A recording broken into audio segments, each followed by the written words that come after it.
Dans un précédent épisode d'Oscillation, nous avions abordé les thèmes de 5 des personnages de Street Fighter 2, jeu de combat sorti en 1991 sur borne d'arcade et en 1992 sur Super Famicom. Quelques-uns d'entre vous m'ont demandé de consacrer un deuxième épisode au jeu. Et en effet, les compositeurs Shimomura Yoko et Abe Isao ont créé un thème musical unique pour chacun des 12 personnages présents dans la version Champions Edition. Il serait dommage de se contenter de n'en voir que 5.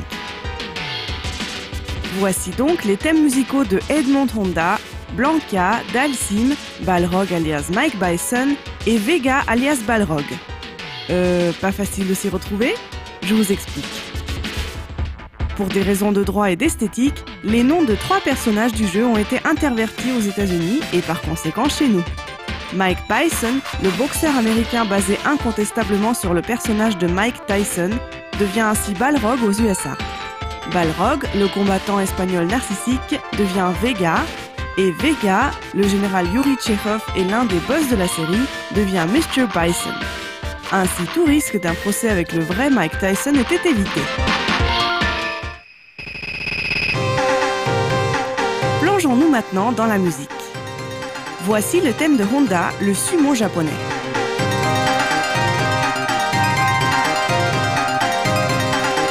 Pour ce personnage représentant l'un des sports les plus appréciés au Japon, les compositeurs ont choisi une musique parfaitement traditionnelle. Les gammes pentatoniques anciennes se mélangent ici avec des instruments classiques de la musique japonaise. Des percussions de tout genre, des cordes pincées et des flûtes. Contrairement au thème de Ryu, le thème de Honda ne comporte aucun élément occidental.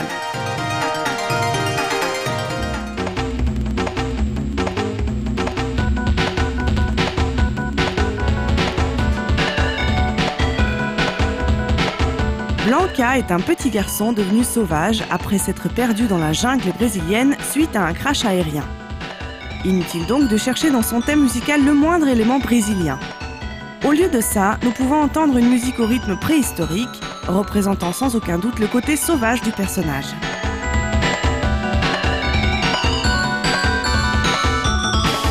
À l'image de Destin de Blanka, la mélodie est agitée, tordue et un peu tragique.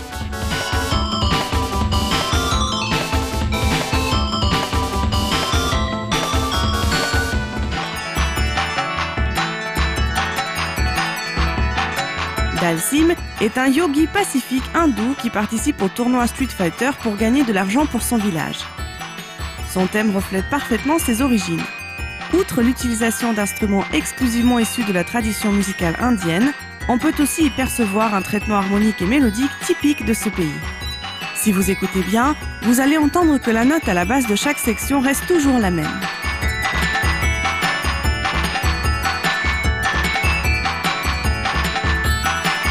On appelle cela une pédale harmonique, signifiant que d'après la perception occidentale, l'harmonie du morceau ne bouge pas. Viennent ensuite se poser sur cette pédale harmonique des lignes mélodiques chantantes et à caractère oriental.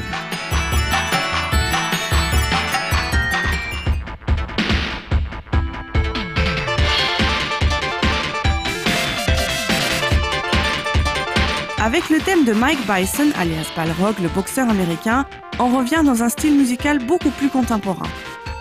Difficile de dire beaucoup sur ce thème car il ressemble beaucoup à celui de Ken. Des percussions très régulières et un peu brutes soulignent sans doute la nature du personnage.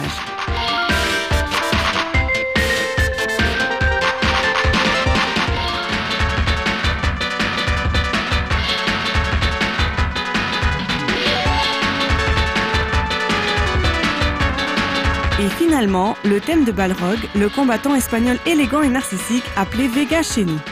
Même les joueurs les moins attentifs ne sont certainement pas passés à côté du caractère hispanisant de cette musique. Il est donné aussi bien par l'accompagnement que par les mouvements mélodiques.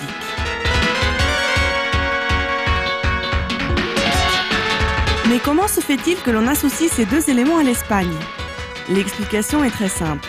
Pour créer le thème de Vega, les compositeurs Shimomura Yoko et Abe Isao se sont basés sur un morceau très célèbre. Il s'agit d'un passo doble composé en 1925 intitulé España Cañí. En voici un petit extrait dans une version orchestrale.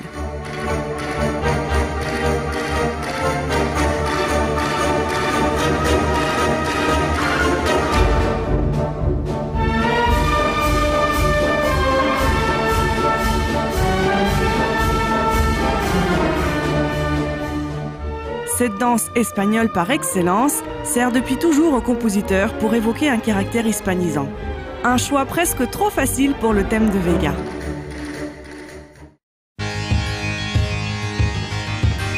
Malgré cela, et après avoir vu les thèmes de 10 personnages de Street Fighter 2, on ne peut que rester admiratif devant l'inventivité de Shimomura Yoko et Abe Isao dans ce volet de la série.